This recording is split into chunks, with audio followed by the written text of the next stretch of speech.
Okay, hi everyone. Sorry about that. I had technical difficulties over here.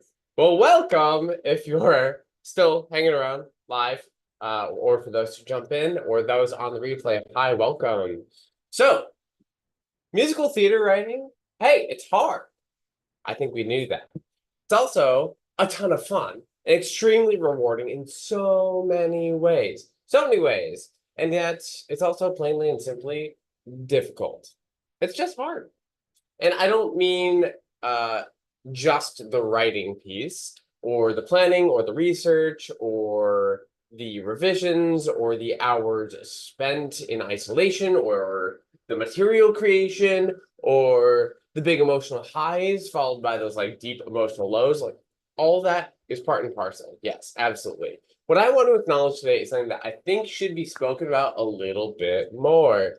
Every new musical theater project, no matter how seasoned of a writer you are, how many musicals you've written, how many times you've done this, it's a little bit like starting back at square one. Is that entirely true? No, we're not fully at square one. And yet there are so many advantages from your previous projects that you can bring along to the next one.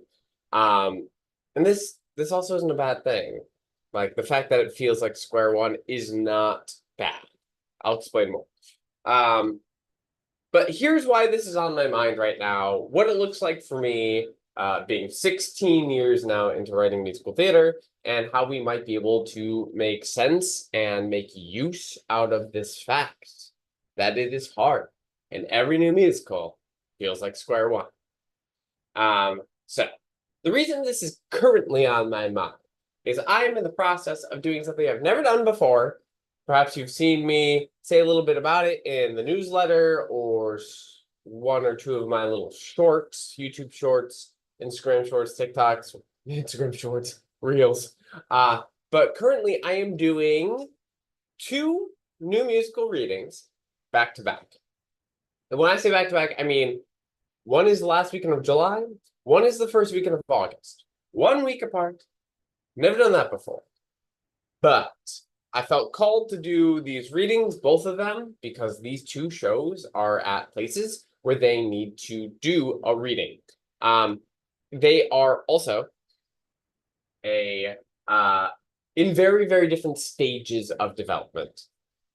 One of these shows is indeed The King's Legacy. So if you've been around for a little bit, I'm sure you've heard about The King's Legacy, heard music from The King's Legacy. I hadn't touched a revision of that show for 3 years. In 2019, we did our premiere production at the Bristol Valley Theater. Shout out Bristol Valley! And then that fall, we did an industry reading after I did some revisions based on what I learned from that premiere production, which, by the way, you want to learn a lot about your show? Do a production. I don't care if you self-produce it or someone else does it. Do a production. You'll learn so much. I found plot holes. Plus, I wanted to flesh out some new journeys, try some new material, add a little bit for Elizabeth. And so we did an industry reading in the fall of 2019. It went very, very well. Yay, momentum. Then a pandemic. And then I did do some more revision after that. It was pre-pandemic for the most part. Happened. So the industry reading was in November, and the draft date is December 20th, I believe. No, December 10th of 2020. That's what it is. So I did get about a month of deep dive work back into to write the thing, shore it up, make sure it felt even clearer, even better, even more fleshed out. Did a little bit more once the pandemic hit, but otherwise didn't touch it until 2021. Did a reading of that version I had judged post industry read, and that was a Zoom reading.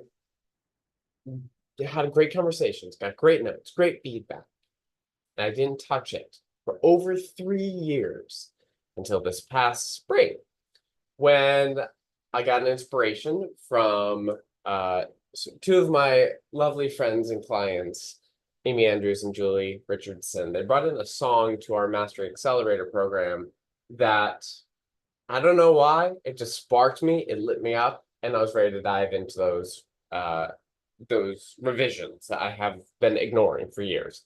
Not ignoring, I just knew that I was in the right space. I needed to go do some personal healing first healing and growth, in order to be able to write those revisions. And I felt I was finally ready, and so I did. I dove in. 4 weeks later, I had my revisions. Another 2 weeks, I had the material set and ready to go, and I was like, there's nothing left to do. Just gotta do a reading, because this feels finally like what I was trying to do the whole time.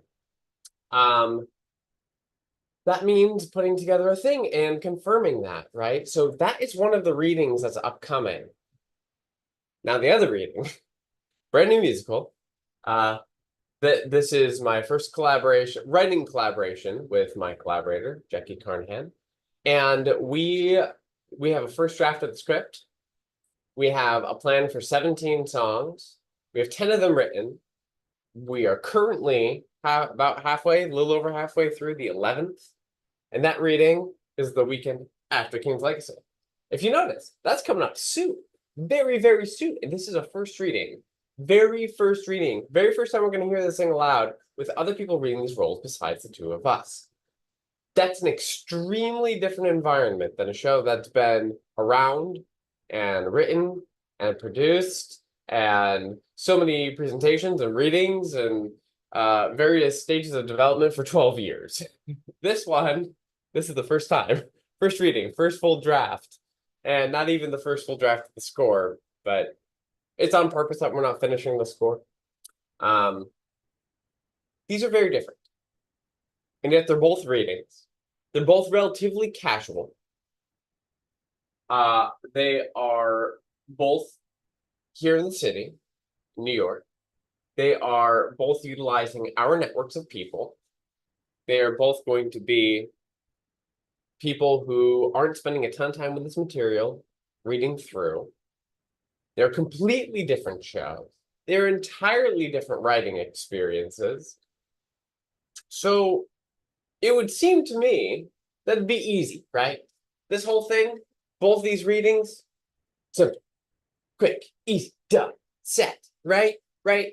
Because things get easier the more you do them. Yes and no. Pardon me as I take some water here.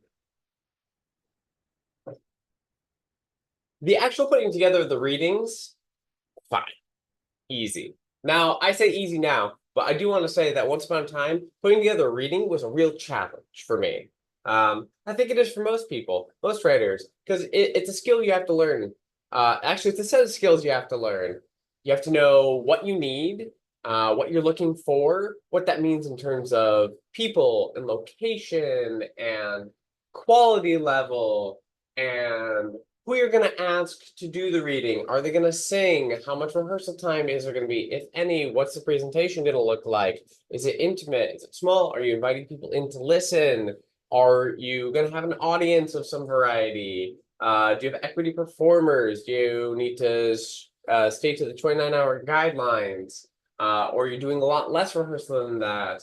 What's the purpose? Are you going to do audio recording for yourself? Or is this a bigger reading doing video recording? Are you getting official feedback from people? Like, so many questions. And by the way, if you want information on that, hey, come join us in the collective. I can help you out there. All of that was very daunting to me once upon a time. And I think the first probably four, 5, 6, maybe readings I put together felt like, oh God, not another reading. So much work. For me now, that's not so much of a challenge as is a task. I know how to do it. Does it take work? Yeah. It's always fun. No, but we can do it, right? Ooh, okay. So that's over there. That piece of putting these readings together, easy, done. We can do that. No sweat. You would think that the King's Legacy, having gone through all that development over all these many, many years, and so many bad drafts of it being out in the world, would mean that doing this upcoming reading would be a cinch. And to an extent, it is. But what I said before about it finally feels like the thing I meant to write the whole time kind of gives me nerves. Like, I'm excited. I'm excited to hear this thing. I'm excited to hear people bring it to life again. And in this version, and to hear the changes and what has been fleshed out more and deeply, and hear someone other than the voices in my head singing these roles or my own voice. But there's something also extremely vulnerable about enjoying what you've done and then saying, hi, I share with you now, please. So the reason this conversation is even coming up is someone asked me last week, well, how do you feel about doing these readings? And I was surprised that my initial reaction for King's Legacy was kind of nervous, excited and scared, because I know I like it, and this reading is for me to confirm that. It's not really to get feedback. I will take people's feedback who are in the room, but like that's not the point of this. And if the people in the room disagree with me or feel differently or point out things I haven't seen before, it'll feel a little bit like, well, is it ever going to be right then? But I know that going in. I also know how to take feedback, how to understand what people are actually getting at, and know all those things. And I'm not going to let that get in my way. But it is a little nerve-wracking. Whereas with this other show, first reading, I feel like I should be nervous out of my mind for it, and I'm not. Maybe I will be on the day of, because like it's fresh, it's new, it's different. But like it's also it's a fun show. It's delightful. It's exhilarating. It's so different in tone. It doesn't have what I would normally consider like the Michael Ratty stamp on it. I'm sure it's there. I'm sure it's in there for sure. Let's be real. We can't get away from ourselves. But I don't know. I feel less like the stakes are high for this. And it's just going to be fun and enjoyable and lovely to hear it aloud and to hear what people think. And I mean, always getting feedback's a little bit scary, especially if you feel like you're on the right track. And maybe they're like, well, actually, if you take 2 left turns on page 4, maybe the show will be better. Like it changes everything. That's a possibility. It could happen. Of course it could happen. But I'm not nervous about that. And I think this is getting to the heart of why I want to have this conversation. To an extent, it is so much easier the more that you do this, because here we are with a brand new show, and it's going to get a first read, and this is the first time people are going to hear this material and put their voices and thoughts on it. And there's something about that that is scary, but honestly, for me, the scale is less scary and a lot more exciting. And this is the first draft, first reading of a show I've ever written where I feel that way, where I'm so much more excited than I am scared. And it kind of, I think, even makes the nervousness about what could come to me from it even more exciting, actually. I don't know. It's delightful. It's wonderful. So in that way, it does get so much easier to do these things. On the flip side, you would think King's Legacy would be easier. But the fact that I am so much more nervous, maybe not so much. Like if the scales aren't quite balanced, I think we're like here. Nervousness, excitement. We're not fully like. So the longer you spend with a project, especially when it feels so personal to you, the less sure you are when you get to a point where you feel so good about it because, hi, I've been working on the show since the fall of 2012. That's when I started the planning phase for this. The fall of 2012. We're in the summer of 2024. It's been a long time. So it feels like the stakes get higher the further along we go, even if the work gets better, even if the story becomes maybe not less important, but even more important, more relevant, more needed by the world, more wanted by the world. It all just feels like the stakes get higher. So in that way, it's not easier. So how do we navigate this idea of what gets easier and what doesn't? Well, I do think that some of the lessons I've learned over my 16 years of writing musical theater has certainly made parts of the process easier for sure.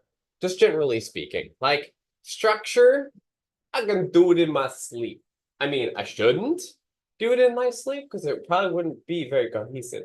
But I love structure. It once scared the crap out of me. I actually still have my corkboard storyboard for the King's Legacy, when I finally figured out the actual draft, or excuse me, the actual structure for the draft, third draft of the show, third draft, fourth draft, whatever draft, it sits in my room and it's there as a reminder to me of like, hey, once upon a time you were this scared, and you're not anymore. So I like to keep it there. It just faces me. I look over at it sometimes. I'm like, ah, yes, I've grown. Thank you. Structure, so much easier. Pacing, something that once like eluded me. Like I had no idea how to pace it, especially okay. I knew how to pace music. I didn't know how to pace dialogue. And then looking at overall script and score combo, it's like, what should I understand how the music should go and what the beat of the whole thing should feel like, but the dialogue is getting in the way. We should never feel like our dialogue is getting in the way, right? Now it's so much easier for me to, even as I'm writing lines for things. I was in a writing meeting with my collaborator yesterday, and we were writing some dialogue, and it was it was just a lovely little light bulb moment for me when I was like, we can say that faster. I'm like, oh, right. Right, because I know that in this moment, the pace should be X, and this dialogue that we just wrote didn't quite match. We can trim it down and get it there right now, right? And then we can revise from there. So pacing has gotten easier, tracking the emotional arc of characters and the entire show, how an audience might feel about the show as it's happening, as you're going through. That is a skill I didn't have to start with. And now I do, right? I've collected these things. I know how to see conflict. I know how to take something that happens later in the show and then drip little bits of it into the beginning and make it grow throughout so that it feels inevitable by the time we get there. I know how to raise stakes. I know how to structure a song. I know how to create motif. I know how to write a great lyric. I know all these things, and that's wonderful. But it doesn't save me from dealing with the hard stuff. And I think that's something we don't talk about, and we should. We are constantly choosing to do vulnerable things, to do hard things. Fun things, yes. Artistic things, yes. Personal things, yes. Entertaining things, yes. But that doesn't mean that they're easy. They're hard, and we care so much, right? Like theater professionals, I think we're a bit notorious for caring a lot, which isn't bad. I love caring. Caring's great.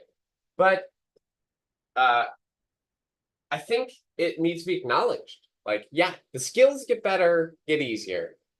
But the inner stuff doesn't necessarily get easier. Every project is a new little baby that needs to grow and change and will be at some point, ignore the baby part for a moment. At some point will be torn down, will be kind of like dismantled by feedback or by you as you listen to feedback and realize what works, what doesn't. You have to find your story still at the end of the day. You have to figure out who the people are, what your show is actually about, what it's delivering, what it isn't delivering, right? All that stuff. And along the way, you're going to have a lot of feelings about it that you have to explore. And I watch a lot of writers ignore that. I want to help people through it as well. Because it's hard. And once you hit those points, that's where a lot of people will drop off. They won't be here anymore. They will stop writing their shows. I had a meeting with a client yesterday, and she gave me a lovely term. Thanks, Rebecca, that I'm going to use from now on. She said she's in her quagmire draft, which I thought was a beautiful way to put it. Because there does come a time in every project where every single one, it doesn't matter how many times you've done this, where you have a draft where you feel stuck. You feel like you're in the swamp. And you're not sure if you can move forward. And if you do move forward, it's going to be messy still. There's a lot of questions to be had. It feels slow. It feels foggy. That's okay. But we can't stop there. We still have to find our way through it, which is why I created my mastery program, mastery accelerator program. I should just call it the accelerator. That's why I created it to begin with, because I was so sick of watching clients and friends and peers stop when they are in the thick of the hard stuff, instead of reach out for a hand and have a community of people help them through. I'm lucky that I have those people in my life, and I think we all should have them. I have some more to say about all this stuff, but before I do, I just want to say something that I haven't said yet. I have not officially announced this, but hey, next month, yeah, beginning of next month, early next month, early August, we're going to be doing a live songwriting challenge. And by we, I mean, like, I'm going to be doing it. Hopefully you'll show up. And this is this is based on something I've been hearing a lot recently. I wanted to create something that's going to help people work through this. It's this idea of having a hard time truly infusing character development, plot growth, and movement of your story, of your storytelling through the songs. I find that a lot of people keep coming to me with like my song. I feel like my songwriting craft is good. Like I know how to write a lyric that's cohesive, with good scansion, good rhyming, structured well. The music feels good. It's developing, but I don't know how to infuse that character development. I don't know how to get the story to actually move forward. How to have it be natural and inevitable, and also with the good craft. So I've created a challenge on this. It's gonna be a 3-session live challenge. There will be replays and things. There'll be more info to come. And when I have the link to sign up for it, I'll put it in the description. But it's not ready yet.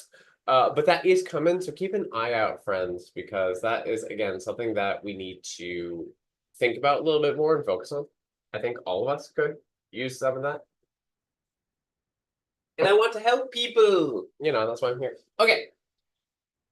So I just wanted to say that before moving forward. All right. There are a lot of nitty-gritty things, structural things, about craft things, about writing that do get easier. But here's something that I think is also important to acknowledge, which is some lessons we learned from a previous project are not actually applicable to the next one, or it may actually reverse in some way. So, for example, these 2 shows, King's Legacy.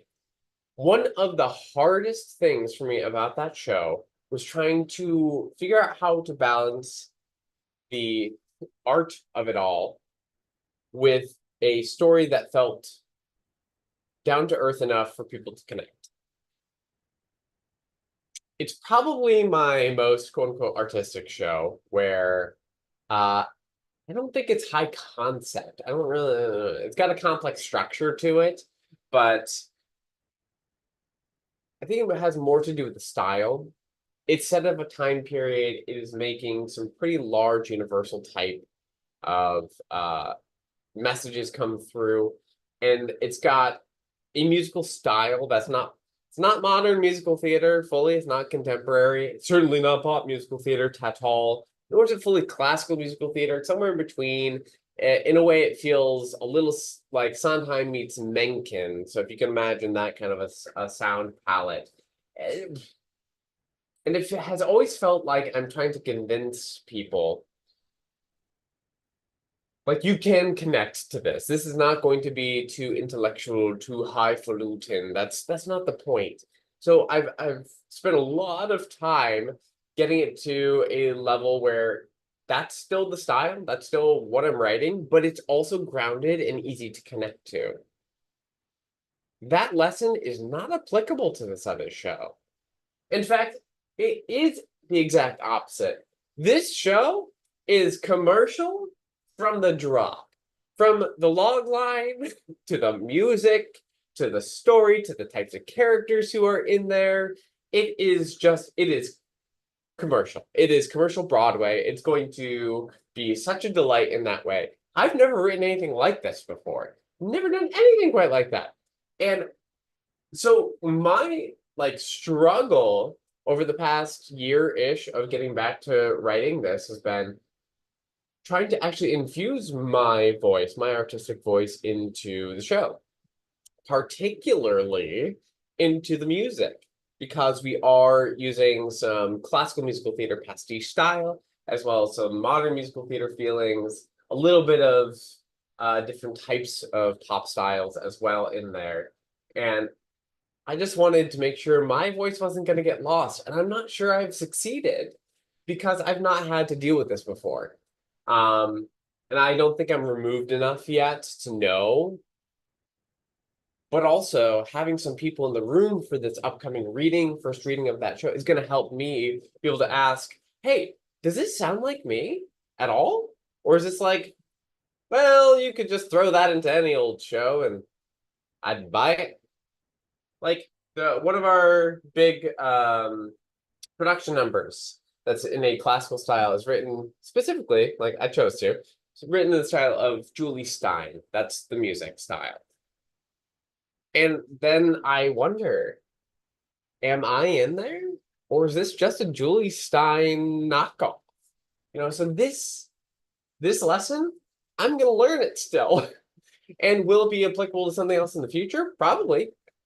Maybe. I guess I don't know. So who's to say? I also mentioned before King's Legacy has a very complicated structure. That's a large part of why it took me forever to figure out what the structure of this thing was in a way that made sense to people, but also told the story in the way it needed to be told. Whew, that was a process, y'all. That took years and years and years, many, many drafts. And that's the thing that slowed me down the most early on. That lesson, not applicable to this one. This is the most straightforward structured show I've ever written, which is fun. It's kind of weird that I don't have to like worry about the structure at all. Okay, I mean, like we planned, but it's not super complex. It makes sense. It follows. It's just logical A to B to C to D, right? Oof, it's great. So much so that the thing that my collaborator and I were writing yesterday was the beginnings of our opening number. We're about halfway through it, I think. And I was like, I've never had an opening of a show, at least the first draft of an opening of a show, come so quickly. And I think a large part of it is because, like, wow, I've never written something so straightforward before, which of course says something about me as a writer. Let's not read into it, folks. But I think it's so interesting that even lessons learned aren't necessarily going to help you moving forward. And add that to that internal piece, and there's so much about moving forward into this career as you grow, as you develop, as you write more, that's like, wow, yeah, you get more comfortable only to a point, which means you can't be going into this for comfort, right? You can't be learning more and doing more for comfort. It's just to feel more secure in being able to take on the challenges. Trying to think whose quote is it? So darn. I can't think of who said this quote, but it's a lovely, lovely quote that in life, what we're not actually looking for is comfort. Discomfort while feeling safe is the way to grow and progress. And I love that. I love that idea. And I think it's so crystal clear right here with these two readings, these two shows. And there's a lot of discomfort in this new show. I've already mentioned a few things, but like it's also so fun and so light. It's the least like into the depths sort of show I've ever written, which is so different for me. And a little bit of a main challenge to have fun and lightness as the driver.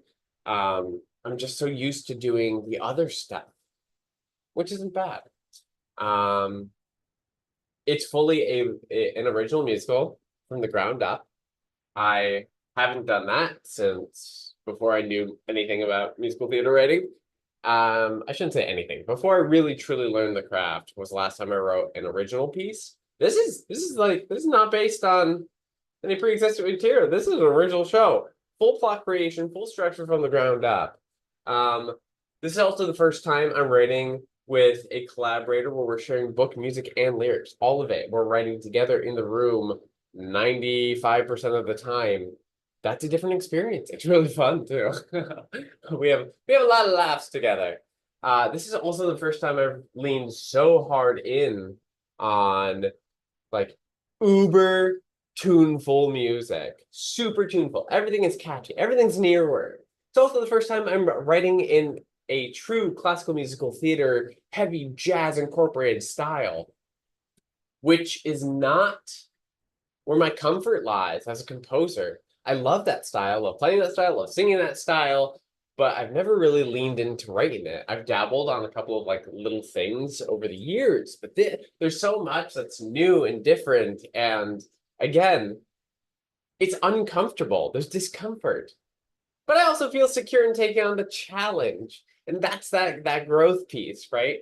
When, and maybe I'm wrong about this because I'm saying it on the fly, but I think what separates out people who are comfortable saying I am a musical theater writer from those who aren't is that secureness in taking on the challenge. I feel like if you're not secure in taking on the challenges that will have discomfort, that imposter syndrome sticks around. But as soon as you feel secure taking on the challenge, not knowing what the result's going to be, just taking on the challenge of the discomfort, I feel like that's when the imposter syndrome starts to go away.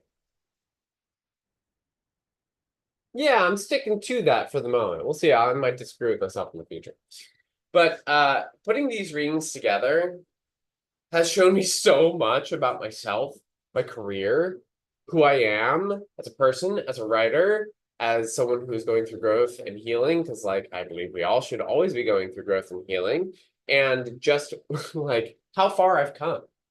And also a lot of things that I felt were important to say to other writers because I don't know anyone else having these conversations. So I want to have them and I want to help people through what they're going through. Uh, and yeah, putting together the readings themselves has been so much easier because I've done it a million times, but there's still all those hard parts. And every project is different. Every project is going to be different. And you still have to go through all the things, right? You have to do the planning, you have to do the research, the outlining, decision making, North Star question sets, people. Download them if you haven't. Please, please, please find the logical flow of your piece, the emotional flow of your piece. You're gonna have to do song spotting. You're gonna have to have that first terrible draft that makes you want to just like tear up the whole project, throw it away, and never look at it again. You will have to still go through the process of being vulnerable and getting feedback and then taking that feedback and learning what to do with it and going through the mire of it all, that quagmire draft. It's all going to be there. All those normal things, they all still apply. And isn't it beautiful? Isn't it wonderful?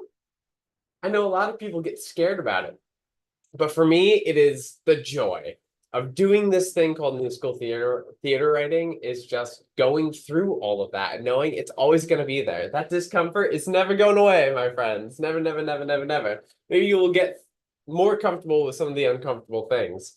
But as long as you feel secure in taking on that challenge, I think you're going to be fine. It's going to go great. Anyway, I will step off my soapbox on this. This was the thing I really wanted to talk about today. I hope it opens the door to our conversation. If you have thoughts on this, please feel free to put them in the chat. I'll also stick around to the end of the hour like I always do for an Ask Me Anything. If anyone who's here live wants to ask any questions, those of you on the replay, feel free to add a comment with a question or to continue this conversation there in the comments. It'd be lovely. As I said, I'll also put the link to that songwriting challenge into the comments as well in the description when I have that that ready and set to go. It'll be, like I said, 3 live streams with like it's curriculum with practical piece, so you're gonna want to come for that.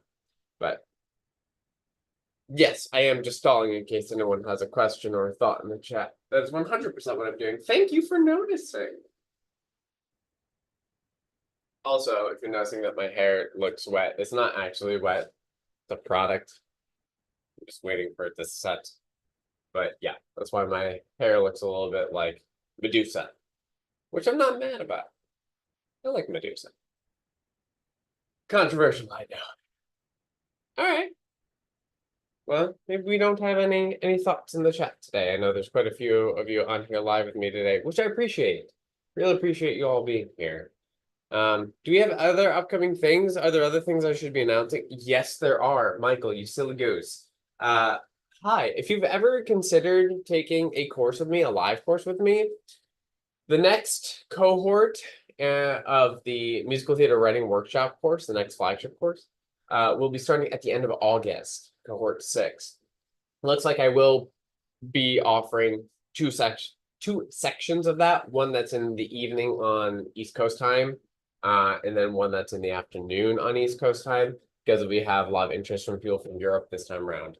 A lot of people have already reached out to me about that for applications and things. So I will consider this early enrollment. You can go ahead and apply. The link is on my website.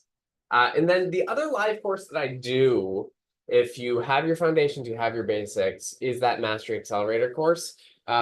If you have a goal, if you have a project that you really want to move forward, and if you feel like you need to be in community with other people, other minds, with accountability, with deadlines, being able to be supported along the way. It's really kind of that kind of a vibe. It's like a mastermind meets an accountability program, meets kind of an incubator style, all with a very intimate community. That's also something that will be starting up a new round mid-August. So, hey, reach out to me.